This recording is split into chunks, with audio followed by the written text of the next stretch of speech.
राम जी के मंदिर में जाएंगे तो राम जी का श्रृंगार केवल पंडित जी करेंगे, या राम मंदिर के जो पंडा होंगे वो करेंगे। देवी के मंदिर में जाओगे तो देवी जी का श्रृंगार पंडित जी करेंगे, या जो वहां पर मठाधीश पीठाधीश जो होंगे वो करेंगे। कृष्ण मंदिर में जाएंगे तो उनका श्रृंगार भी भगवान पंडित ही करेंगे, या वहां का जो पंडा होगा वो करेगा। पर पूरी दुनिया में केवल एक देव महादेव ही एक ऐसे हैं कि जिस मंदिर में जाओ लोटा भर के पानी चढ़ाओ और तुम्हारी मर्जी पड़े जैसा श्रृंगार करे। शंकर कहीं भेदित नहीं है, शिव कहीं भेद नहीं।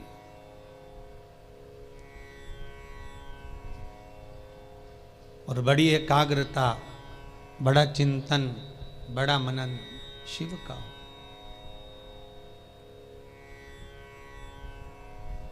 सब दूर जाकर झोली फैलाकर कहना पड़ेगा कि हमको ये दे दीजिए।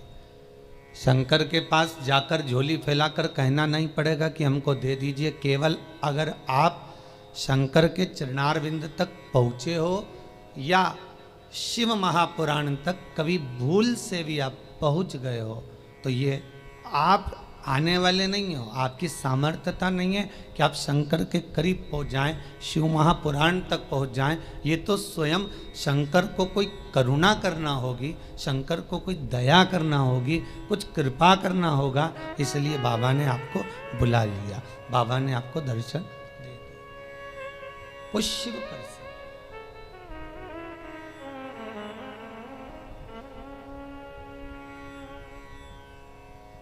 शंकर के दरवाजे पर जाकर अब कुछ मांगना भी मत, वो तो खुद दे देगा। बस जाकर बोल देना कि बाबा ऐसी बात है।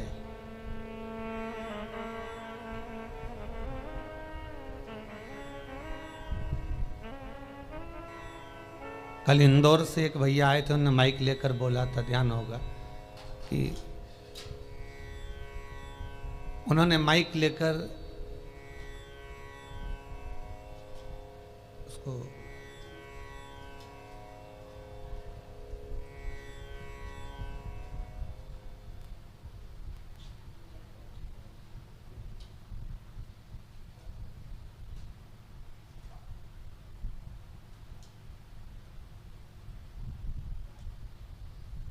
माइक लेकर बोला था कि भाई बाबा छोटा सा बालक है, आईसीयू में पड़ा हुआ था, पर भगवान शिव की करुणा ऐसी हुई, उसने कोई उपाय ऐसा कर लिया कि बालक आईसीयू से भी हट गया और यहाँ वो लेकर भी आ गए। आपकी उपासना, आपका भजन, आपका कीर्तन, आपका नाम जाप, आपका स्मरण कभी खाली नहीं जाता, कभी नहीं। वो भक्ति के एक पन्ने पर लिखा हुआ है।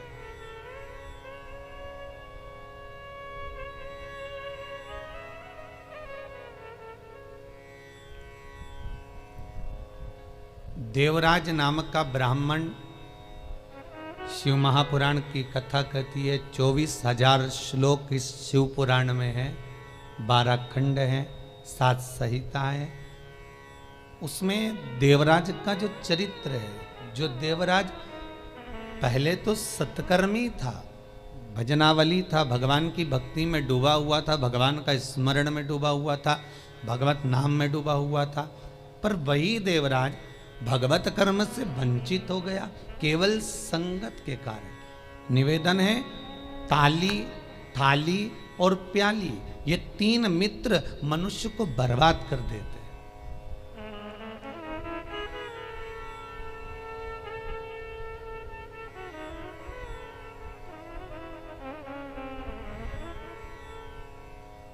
एक प्रशंसा करने वालों से दूर रहना, बहुत जल्दी बर्बाद करेंगे ये महाराज।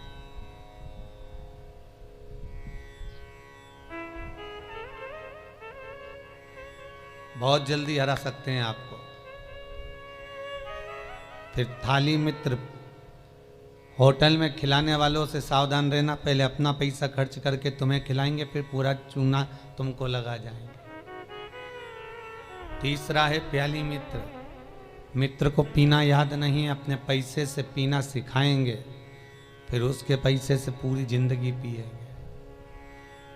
ताली, थाली, प्याली, ये 3 मित्र बर्बाद करने वाले हैं। इन मित्रों से बचना बहुत कठिन है महाराज, बहुत कठिन। और अभी जो समय चल रहा है, कलयुग का जो प्रथम चरण चल रहा है, इसमें अगर कोई अच्छा बताने वाला होगा ना, रोकने वाला होगा ना, सतमार्ग बताने वाला होगा, कोई आपको गलत मार्ग से हटाने वाला होगा, तो वो बुरा लगता है। और जो आपको खड्डे में ले जाकर पटक दे, चूना लगा दे, लाखों करोड़ों में नीचे उतार दे, व्यापार व्यवसाय में कहीं ना कहीं ले जाकर गलत काम में तुमको फंसा दे, वो तुम्हें बहुत अच्छा लगेगा।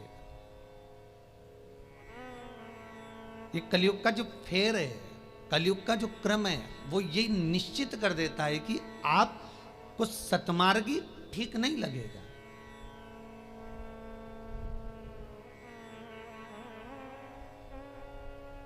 इस व्यासपीठ से कितने उपाय बताए जाते हैं, हर चीज का उपाय है और लोग कर भी रहे हैं और फायदा भी है, पर उस उपाय को कई लोग ऐसे हैं कि करते ही नहीं है।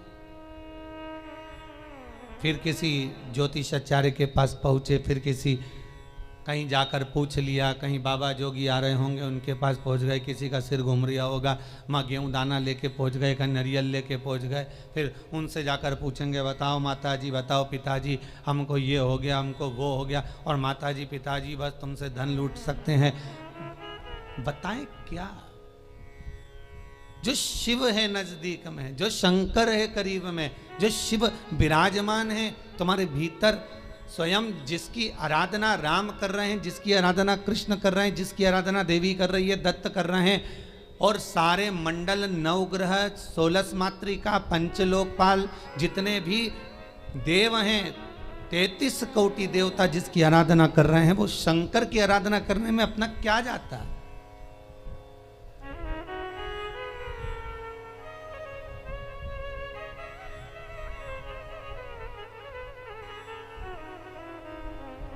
स्वयं भगवान कृष्ण को जब पूतना दूध पिलाने के लिए आई और विष पिलाने के लिए पूतना आ गई, तब भगवान कृष्ण दूध तो पी लिए, पर जब विष पीने का समय आया तो भगवान कृष्ण उसी समय पर शंकर भगवान को याद करते हैं। भोलेनाथ जी आओ। शंकर भगवान ने पूछा क्यों कृष्ण? कन्हैया जी कहते हैं दूध तो मैं पी सकता हूं, पर विष पीना मेरी सामर्थ्यता नहीं है, इसलिए आप मेरे गले में आकर बैठ जाओ। भगवान शंकर भगवान कृष्ण के गले में आकर बैठ गए और सारा विष पूतना का पी गए। स्तनों का जो विष था जब शंकर भगवान पिए तो शंकर भगवान को भी चक्कर आ गए। चक्कर आकर नीचे की ओर भगवान गिरे। तब भगवान कृष्ण को लगा करूं क्या? भगवान ने एड़ी का प्रहार करा और मानसी गंगा को प्रकट करा। गंगा का जल शंकर भगवान पर चढ़ाया, तब जाकर भगवान शिव के चक्कर मिटे। इसलिए आज भी उस मंदिर का नाम चकलेश्वर महादेव है।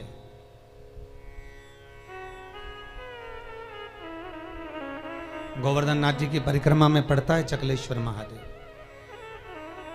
भगवान को स्वयं चक्कर आ गए। इतना विषैला विष, इतना प्रबल विष शिव धारण करे तो क्या? कृष्ण, राम, दत्त जितने भी हैं सब भगवान शंकर से ही ले सकते हैं, शिव से।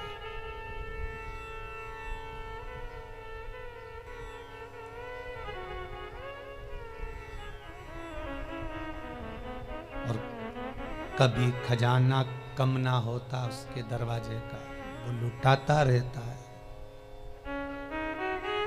अंबारियों में लुटाया उसने।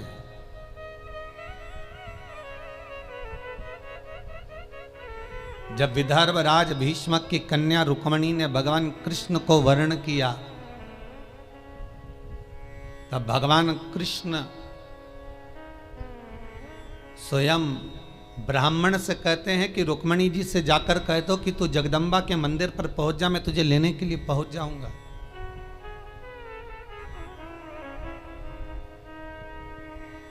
क्योंकि भगवान कृष्ण जानते हैं एक शंकर का मंदिर और एक देवी का मंदिर, ये दो मंदिर के दरवाजे कभी बंद नहीं होते, कभी बंद नहीं। देवी मां है, मां अगर रात को भी सो रही है और बच्चे की आहट सुनाई दे जाए तो मां जाग जाती है। माता का दरबार, माता का मंदिर कभी बंद नहीं होता। हाँ, माता जी का श्रृंगार वगैरह थोड़ा बहुत करना हो तो भले थोड़ी देर बंद कर दे, पर माता का मंदिर बंद नहीं होता। कभी जाना वैष्णो देवी, रात भर दर्शन चलते हैं। कभी जाना देवास की टेकरी, रात भर दर्शन चलते हैं। कभी जाना मैयर, कभी बिजासन।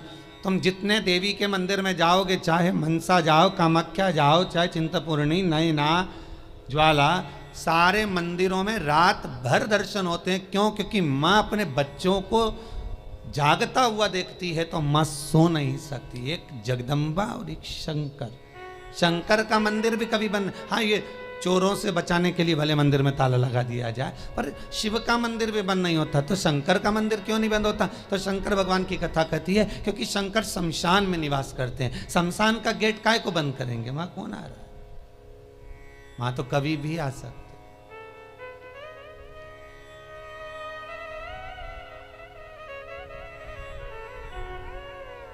शिव भस्मीधारी, शिव त्रिपुंडधारी, त्रिकालदर्शी, उसका भी दरवाजा बंद नहीं होता।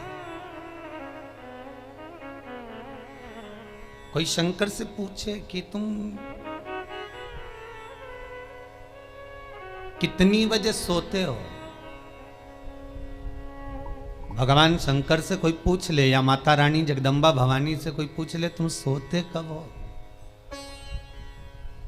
चलो वो भी जाने दो, तुम घर की माँ से पूछ लेना, माँ तो कितनी बजे सोती है? जरा सी बच्चे की आहट आई जग जाएगी। भले बच्चा छोटा है तब की भी बात जान दो।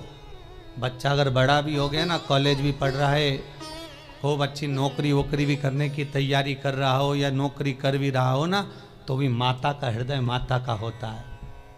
अगर बच्चे की जरा सी रात्रि को पढ़ने बैठा हुआ है, बैठा भले बड़ा बच्चा है और रात को अगर पढ़ाई कर रहा है, कितनी बजे बेटा पढ़ने बैठा और कितनी बजे तक पढ़ा, माता को बेटे को बताने की जरूरत नहीं होती। बेटा बताए ना माँ को तो भी माँ जान जाती है कि रात को तो 4 बजे तक पढ़ रहा था, ले मैं चाय बना कर ला देती। ये माता की आहट है, ये माता की वात्सल्यता है, ये माता की करुणा है।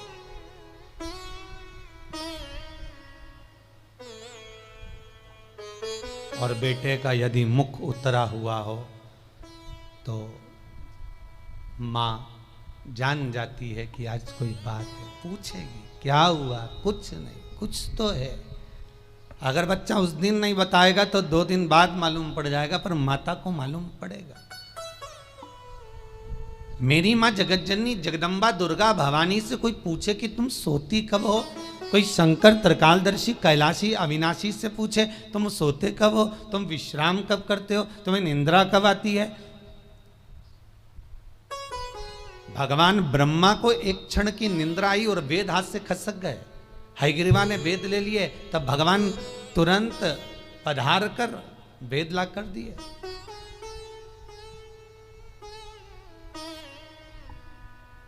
भगवान विष्णु 4 महीने के लिए सोते हैं। देव सोनी एकादशी पे सो गए, अब देव उठनी आएगी ना कार्तिक में, तब बढ़िया चकाचक उठेंगे। दत्त भगवान भी सोते हैं। सारे 33 कोटि देवताओं के सोने का श्रृंखला लिखी हुई है कि कौन देवता कहाँ कितने समय के लिए विश्राम करता है, कितने समय के लिए आराम करता है, कितने समय के लिए कौन सा देवता कब निंद्रा ग्रहण करते हैं, ये सब कुछ शास्त्रों में लिखा हुआ है। पर एक देव अधिदेव महादेव के लिए कहीं नहीं लिखा कि शंकर भगवान कितनी घड़ी, कितने पल, कितने क्षण सोते हों। एक शिव के लिए और एक जगत जननी जगदम्बा अम्बा माता पार्वती के लिए कहीं नहीं लिखा कि ये सोते हो। गणेश जी का भी विश्राम लिखा है कि गणेश जी भी विश्राम करते हैं। कार्तिकेय का विश्राम लिखा है, कार्तिकेय विश्राम करते हैं। शंकर भगवान की कन्याएं जया, विषहरा, शामरीवारी, दोतली, देव, इनका भी लिखा है, इनका भी वर्णन लिखा है। जया, विषहरा, शामरीवारी, दोतली और देव, ये पांचों कन्या शाम को ठीक प्रदोष काल के समय पर विश्राम ले लेती है। इसलिए प्रदोष काल के समय, जैसे सूर्य अस्त होने का जब समय आने लगता है, प्रदोष काल जब आने लगता है, तब शंकर जी के ऊपर जो जलाधारी लगी रहती है, जिसमें से बूंद बूंद पानी गिरता है, वो जलाधारी को हटा दिया जाता है।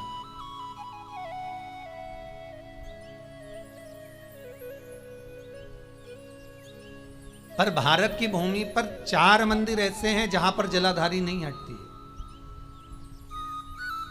जहां पर निरंतर जलाधारी में से जल गिरता है, निरंतर।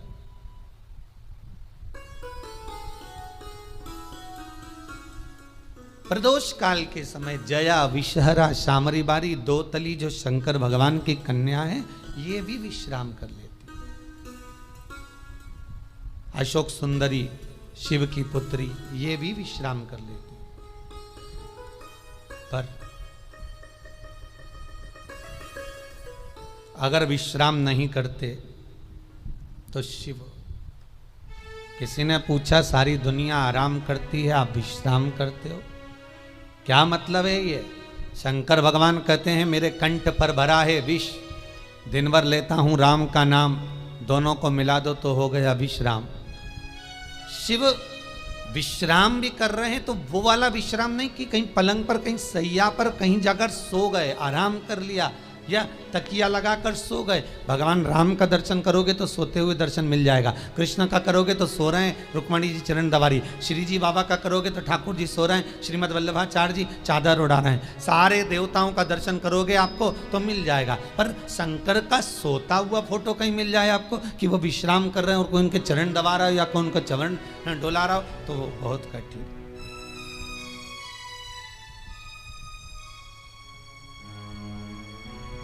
बेटा यदि पुकारे,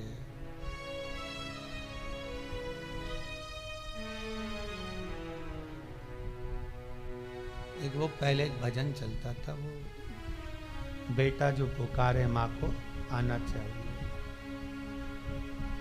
ऐसा कुछ था उसमें।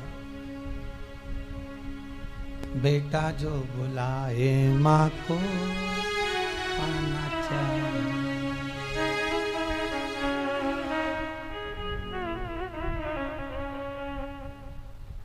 माता के चरणों में शीश नवाना चाहिए, बेटा जो बुलाए माँ को आना चाहिए। वो बुलाए, माँ भी जाग रही है अपनी संतान के लिए।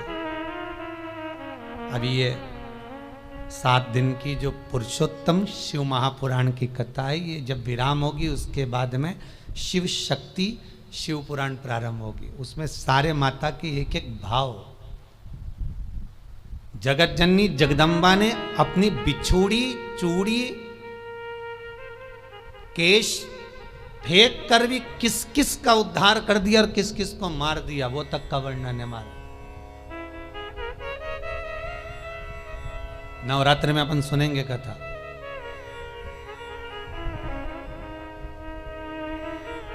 विश्रामता नहीं है भगवान की। एक बार शंकर भगवान माता पार्वती को लेकर पहुंच गए सुंदर आनंद में, अमर गुफा में।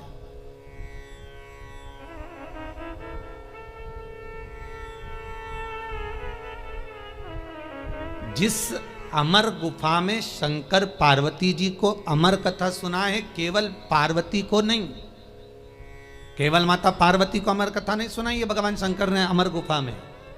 भगवान के साथ में पार्वती के जितने अवतार हुए, कमला बनी, तारा बनी, धूमा बनी, बगला बनी, मातंगी बनी, मनसा बनी, नैना बनी, चिंतपूर्णी, ब्रह्मचारिणी, कुष्मांडा, कल्याणी, जितने भगवान के अवतार हुए। शंकर जी की शादी कितने बार हुई है? 51 बार। और ये पार्वती के साथ में 52वें नंबर की शादी है।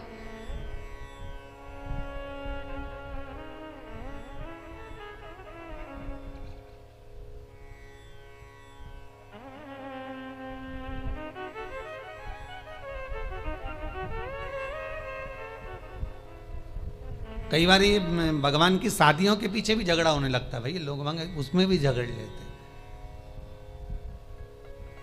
एक गांव में एक पंडित जी कथा करने आए, उन्होंने सुंदर महाभारत सुना दी, सुनाई तो उसमें सब अच्छा अच्छा सुना दिया, द्रौपदी का चरित्र भी कह दिया, 5 पति थे, ऐसा था वैसा था। इतने में पंडित जी जाने लगे कि आज महाभारत समापन हो गई, चलो सब दूर से दक्षिणा इकट्ठी कर लाऊं, जजमान के घर जाऊं। पटेल साहब क्या गए, पटेल साहब राम राम। पटेल साहब बोले सीताराम जी आओ। पंडित जी बैठो। अब पंडित जी तो बैठ गए, खटिया लगा दी, पटलन गोबर से लीप रही थी, पटेल साहब बैठे थे, हुक्का धुन रहे थे। हुक्का धुनते धुनते बोले पंडित जी तुमने कई कथा सुनाई महाराज, हमारा मन चोखा कर दिया, हमारा मन चोखा कर दिया, पर जय कथा तुम पहले सुना देते ना तुम्हारी जिंदगी संवर जाती। तो पंडित जी ने हाथ जोड़ के कहा पटेल साहब ऐसा क्या कथा में से ले लिया तुमने? अरे पंडित जी जैसे वो युधिष्ठिर अर्जुन नकुल सहदेव भीम सब जुआ खेल रहे थे, ने हार गए, उनके पास हारने का कुछ नहीं था, तो उन्होंने अपनी पत्नी के लगा दिया। मैं भी एक बार हार रहा था, मेरे को क्या मालूम था, ने पटलन के लगा दिया था।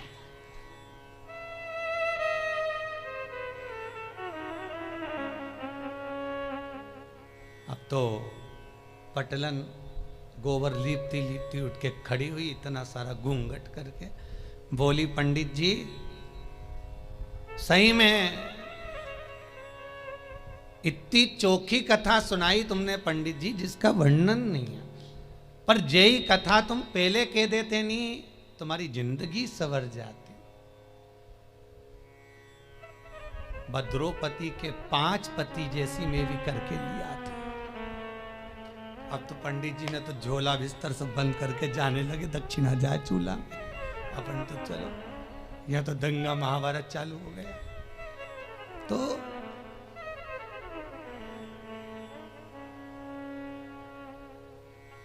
केवल पार्वती को अमर कथा नहीं सुनाई जा रही है, शिव महापुराण की कथा कह रही है, पार्वती अकेली कथा नहीं सुन रही है।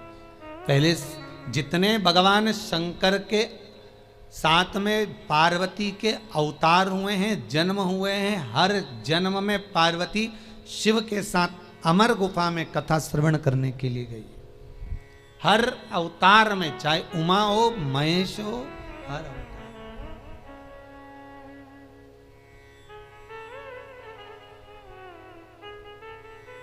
और निवेदन करूं आपसे, जितने लोग ऑनलाइन कथा को श्रवण कर रहे हैं, यूट्यूब फेसबुक पर सुन रहे हैं, उन सभी को निवेदन करूंगा, आप पुरुषोत्तम शिव महापुराण का 4th भाग श्रवण कर रहे हो। ये 4th भाग का पहला दिन है। आप अगर पूरी कथा को श्रवण कर रहे हैं, सावन से सुन रहे हैं, भादो से सुन रहे हैं, जितने भी समय से आप कथा सुन रहे हो वो आपकी मर्जी है। पर शिव महापुराण की कथा कहती है कि जैसे पार्वती बार बार जन्म ली है और जन्म लेकर अमर गुफा में कथा श्रवण करने के लिए गई है, शिव महापुराण की कथा कहती है जो एक बार एकाग्र चित्त मन से शंकर की कथा को सुनता है, ये इसका एक जन्म नहीं, ना जाने कितने जन्म का पुण्य इसका प्रबल होता है, तब जाकर ये शंकर की कथा को श्रवण कर पाता, तब ये शिव का अनुमोदन कर पाता। कितने जन्म, 84 लाख योनियों में 20 लाख योनि तो ये पेड़ पौधे की है। कभी गुलाब का पौधा, कभी गेंदा का फूल, कभी गोभी का पौधा, कभी कद्दू का, कभी लौकी का, कभी भिंडी का, कभी दूबा, कभी घास, कभी खाकरा, कभी आम, कभी आंवला। इसका भी क्रम समझ लेना। छोटे से छोटे नल्ली के पास में बने हुए कीट से लेकर आंवले का वृक्ष, बड़ का वृक्ष, पीपल का वृक्ष, जब तक पहुंचते हैं समझ लो कई योनियां तो हमने काट चुके हैं। ये आंवले का पौधा देखो, कहीं तुलसी का पौधा देखो, कहीं बड़ का पौधा देखो, तो समझ लेना इनकी 20 लाख योनियों में से कम 18 लाख योनि ये काट लिए, तब जाकर ये पीपल और बड़ और आंवला बने।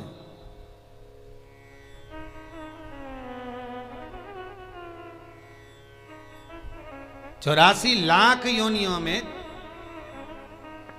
40 लाख योनियां तो यही निकल गई पेड़ पौधा में बची हैं। तो ये सब कीट पतंगा, मच्छर, कीट, ये सब।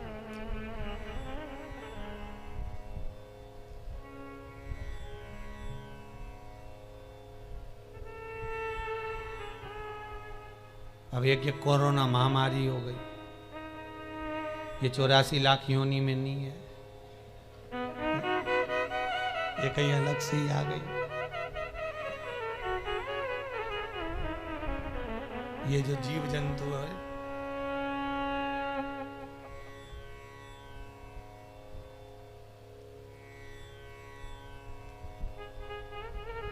आज एक माता जी आई थी चौरसिया परिवार की, वो कह रही थी गुरुजी हमारी बहन मर गई पर हम जा ही नहीं सके। मैंने कहा अच्छा हुआ नहीं गई, नहीं तो तू भी चली जाती। कहा जाए, अरे गुरुजी ऐसी बीमारी आई कि रिश्तेदार उन मर रहे पर जा नहीं सक रहे। हमने कहा बिल्कुल मत जाना, नहीं तो ऊपर मीटिंग करते हुए मिलोगे, बिल्कुल ना जाइए। इतनी बुरी बीमारी, बेटा बाप को ना देख पा रहा है, बाप बेटे को ना देख पा रहा है, भाई बंधु को ना देख पा रहा, कुटुंब कबीले को ना देख पा रहा। और तो और जब मर गया तो 13वें का भोजन खाने बामन भी नहीं आ रहा है। कितना विचित्र है।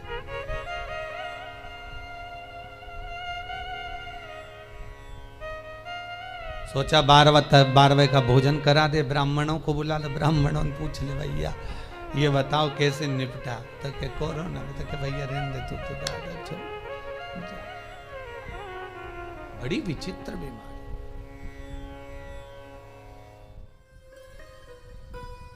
और मान लो बहुत ज्यादा दुख है, बहुत ज्यादा तकलीफ है, बहुत कष्ट है, तो फिर विष्णु पुराण का एक उपाय जरूर कर कर देखना।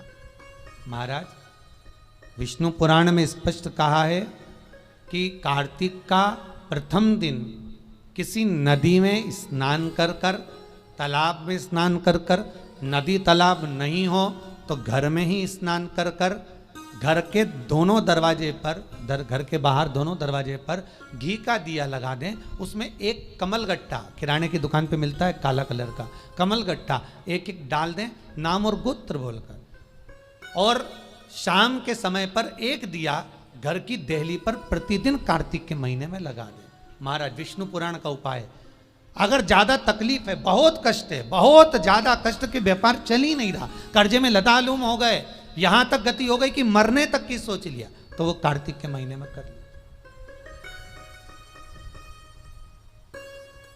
उसका प्रयोग अवश्य करें, सुख समृद्धि के, लक्ष्मी वैभव के।